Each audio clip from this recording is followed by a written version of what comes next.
we have lot number 309, the companion piece, the Ronin suit. Whoa! Okay.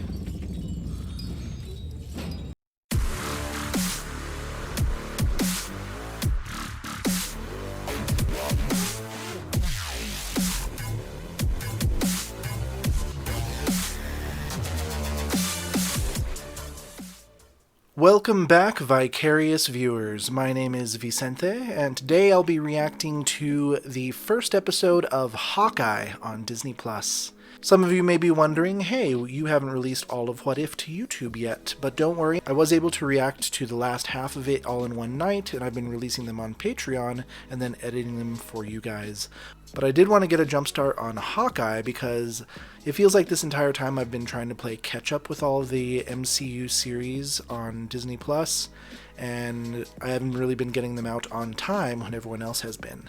But I really want to be on time with this one, and as amazing as What If is, it kind of feels just slightly separate from the rest of the MCU. I mean, I hear rumors that some of these elements will come to play and some of the characters might appear in future properties in live action, but I feel like I can get a head start on Hawkeye and I can still release them concurrently and there won't be any confusion because they are really separate entities. Speaking of Hawkeye, I have been pretty excited about this one because this is another character in the MCU that has not gotten his own standalone movie, but he's been there almost the entire time. He of course appeared in Phase 1 in the first Thor movie when he was asking if they wanted him to take out Thor when he was trying to get his hammer. And I would have to say Hawkeye is arguably probably the third hottest Avenger. Of course behind Thor and Captain America, but I can't really say which one's number one. They're just tied for the top. And then there's Hawkeye.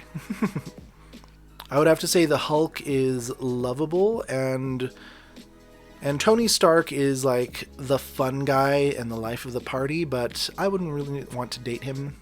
I really don't see him that way. He's the arrogant friend that you can trust to pick up the tab and you always want him at the party, but I don't know how Pepper Potts does it. But that's just my opinion. I also figured I'd make a drink for this show as well, but I was trying to think what would be more appropriate for it. I mean, he doesn't seem as posh as someone who would drink like a martini or gin or something like that. So I was thinking maybe more bourbon, but I want a classy bourbon, so I went with a Boulevardier or Boulevardier, but I feel weird saying it in French. Is that too pretentious? This is a drink I love anyway. It's basically 2 parts bourbon, 1 part Campari, 1 part sweet vermouth, and of course with some cherries and a twist of orange on top. It's just the right levels of boozy, sweet, and a little bitter as well. Something perfect for the holidays, in my opinion. And I hear that this will have more of a holidays, Christmas in New York theme to it, so perfect. I also hear that early reports of this have this as more of a grittier Netflix Marvel feel to it, and I'm here for it because I loved the Netflix shows. Those were amazing. Daredevil, Jessica Jones, and The Punisher were my favorites out of all of them. Those are my top 3. And I do hear rumors that all 3 of them may be appearing in future MCU projects, including Kingpin as well. Vincent D'Onofrio is amazing, so bring it on. I also know that we will be seeing Kate Bishop in this as the other Hawkeye, who seems to be the starry-eyed up-and-comer who's starstruck by Hawkeye, and she wants to be a hero. And from the trailer, she seems kind of like awestruck by the whole thing and like caught up in all of the glamour and fantasy of it all. But also from the trailer, it looks like our regular Hawkeye is a little jaded by everything, and he might be having some trouble with some people from his past. Maybe some people he pissed off when he went all killer vigilante before the blip happened. So we shall see where this goes. I'm wondering if we will get any like super-powered elements in this at all, or if it's all going to be just very human drama and action, which is more grounded, and I love that as well.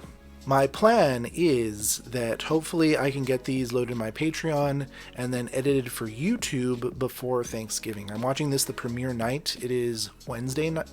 well, technically Tuesday night, Wednesday morning right now.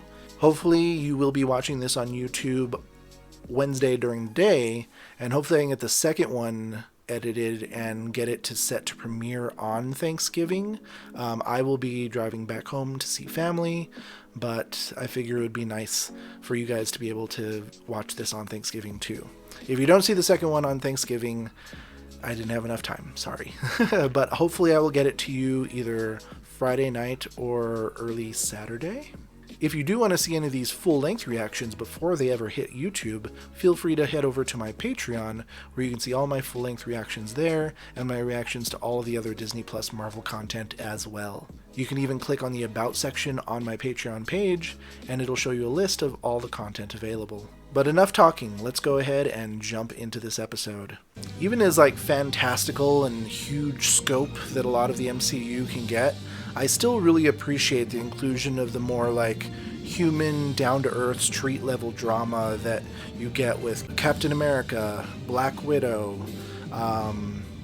Falcon and the Winter Soldier. These are all really human stories and more relatable than some of the space dramas. Okay, we have to sell the penthouse. No, we don't. That's... What, an actual solution? You know, maybe growing up in this place, you got used to the Oh, idea shit. that solution would just fall out of the sky, but it won't. What is her name? I've seen her in other things. Got it under control.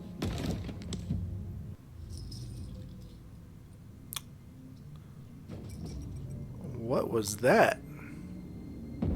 Oh, shit. It's the attack of New York. Mommy, what's happening? Oh, shit. Yep. Okay, so she was just a tween when this was going on. Fuck. And really, where are they? If all this shit was happening, I think they would be running to find her as soon as possible. Or was she just orphaned? Right out of the box. Holy shit.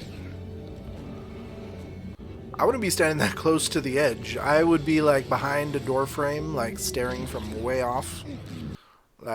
Peek behind a wall. Oh, she gets saved by Hawkeye. And here's her inspiration. Are her parents really dead? Oh, okay. We have to get out of here. They're alive. Okay, where were you this whole time? That is an expensive place for New York. They must have been really well off beforehand. And just because they can't afford to, live there anymore doesn't necessarily mean that they're, poor. Whatever you need, I'm here for you. A bow and arrow. And archery I lessons. need a bow and arrow. I can imagine something like an alien invasion would be an existential crisis for a lot of people who would suddenly be galvanized to, train and learn how to protect themselves against these type of threats. Well, be the best you can. Have the best chance of survival. I bet we start seeing a lot of young heroes coming up. Like Miss Marvel as well. Inspired by their heroes.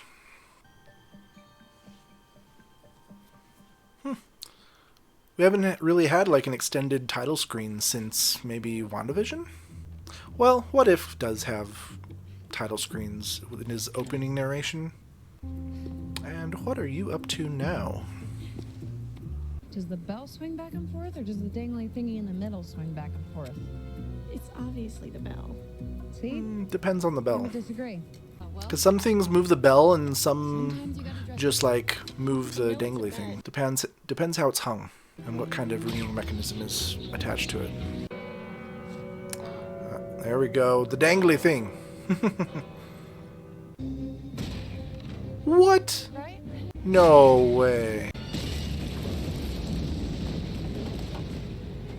Oh, shit. Oh. That was quick. Maybe you shouldn't have been screaming, yeah, up there this entire time. Fuck.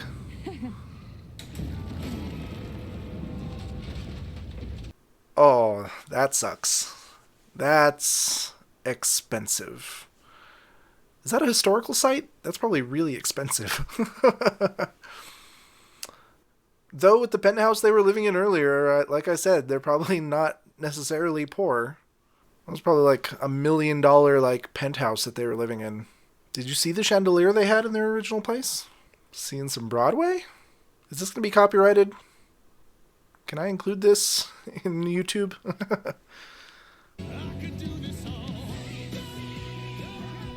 Okay. Yeah, that's a little cringe. True. Does this feel patronizing? If this was Broadway, I would expect them to have better costuming, though. Oh my god. If anyone is ever thinking of doing Avengers on Broadway, please don't. All the urinals and you have to stand next to me? Oh, a selfie would be really rad, dude. Not while I'm pissing. No, it's not really the appropriate time. Exactly. Now a better time?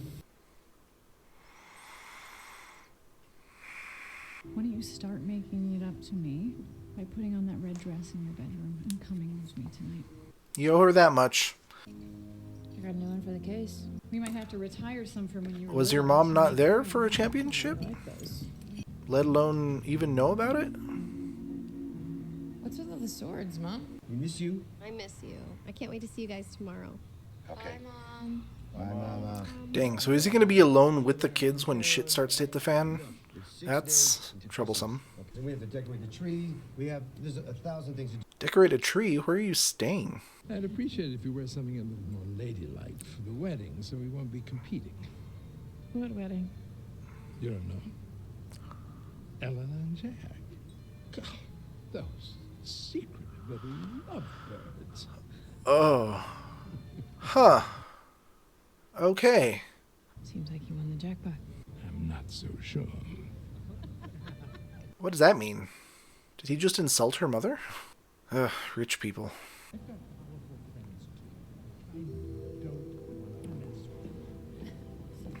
Threats. What was that about? Though, to be fair, when it comes to rich people, like, I have powerful friends means, like, I'm gonna get you with litigation. Bureaucracy. Though, on the other end of the spectrum, it could be like hitmen. Mafia. That's always a sloppy trope. Having, like, just, like, fitting in with the help. It's like, if you have actual, like, catering staff, the catering company will know all of their employees. And if you just walk in and start carrying trays, they're going to be like, excuse me, who are you? I thought I was supposed to be the only one working here. Gary? Gary sent me to work here? I'm Gary. What's your name? You see, that's the problem, Gary. You don't even know my name. She's like, technically I'm a guest, so fuck off. My future stepfather's right there. Up next, we have lot number 309, the companion piece, the Ronin suit. Whoa! Okay.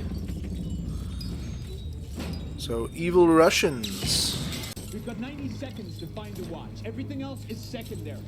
A watch? Ah. She gonna take the suit? Do you know who I am? They just blew a hole in the wall. I don't think they fucking care. Hello.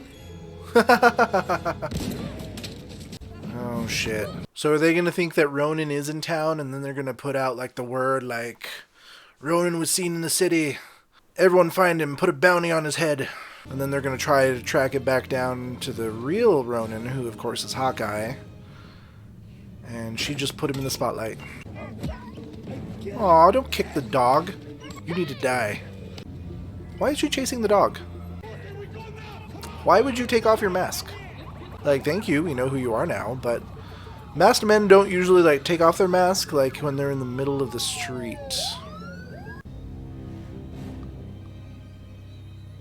And he probably did it with the sword. And you being there is not helping, because you're about to get found.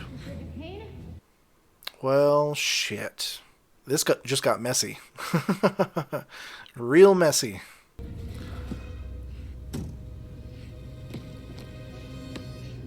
The fuck?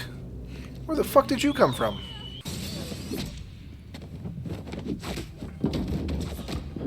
Let me guess, Hawkeye.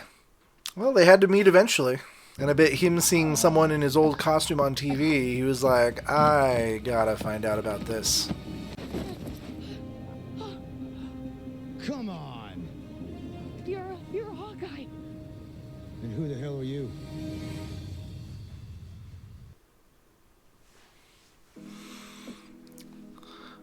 How long was that? That was exactly 45 minutes right now. Okay. What I didn't look up is if there were any credit scenes. Credit scenes? Credit scenes. Okay, no credit scenes. Okay, so that was the first episode, Never Meet Your Heroes. Now, the name of the episode has me a little confused because she just barely met her hero. And typically, when you say never meet your heroes, it's usually because you're disappointed in who they actually are. But she has literally just come to face right now, so they don't really have any interactions to be disappointed by. So, the name of the episode is a little misleading. But we got a nice introduction to Kate Bishop, a little girl whose father was killed during the initial attack on New York from the first Avengers movie, inspired by seeing Hawkeye on top of a skyscraper fighting aliens, and her herself becoming a master martial artist and archery master as well. But she makes the mistake of trying to investigate the man that her father is engaged to by going to the back auction, where I can't tell if she did or did not see him take the sword. I don't think she did. But she did take Ronin's suit and put it on, which has now alerted the crime underworld to Ronin's presence in New York. So now there's probably a bounty on Ronin's head, and she just happens to be the one wearing the costume. But of course, this gets caught on camera as well, so not only Underground knows about it, but everybody knows that Ronin is back. Which of course alerts Hawkeye to this presence, and he goes to investigate and of course finds Kate Bishop. Now, the real question is her soon-to-be stepfather involved in the theft, or was that just a side thing? Did he just take the opportunity to steal the sword when all this other chaos was going on? I kind of think he does have some sort of connection. Either he's involved with these people, or who knows, maybe they're even like a rival faction. I can imagine there's possibly like many criminal bosses in New York that might have a beef to pick with Ronin. But if that isn't messy enough, her soon-to-be stepfather actually kills the senior Armand with Ronin's sword, which of course is going to frame Ronin for this murder. Everyone's going to think that Ronin did it. This obviously can't be good for her mom, or any of them really. And speaking of her mom, how much does her mom know? Like, is she involved in this at all? Like, does she know any of the details, or is a lot of this being kept secret from her? We did get a nice setup, but we got a lot of questions as well, which is to be expected for a first episode. Now, of course, I am going to watch the next episode right after this. The next episode is called Hide and Seek. Clint has to help Kate disentangle herself from the tracksuit mafia and a real-life murder mystery. Tracksuit mafia? I guess they're going for authentic Russian there. They do love their tracksuits. I will say that a lot of this episode was pretty much Kate-centric. We didn't get as much Hawkeye as I was expecting. But now that they have finally actually met at the end of the episode, let the duo start. I can see him being a lot more involved. So I'm excited to see where this goes. Sadly, I won't be able to binge this like the previous shows that I was actually behind schedule on. But at least that gives me time to release more of What If before the next one comes out. Go ahead and let me know what you thought of this episode in the comments down below. What did you like? What didn't you like? Was this the kind of opening you were expecting? And what are you looking forward to finding out or seeing in the rest of the show? Do you have any predictions? What do you think of my predictions? Otherwise, hit like and subscribe if you enjoy reactions like these. Ring that notification bell so you don't miss a single one. And thanks for stopping in for this Vicarious View.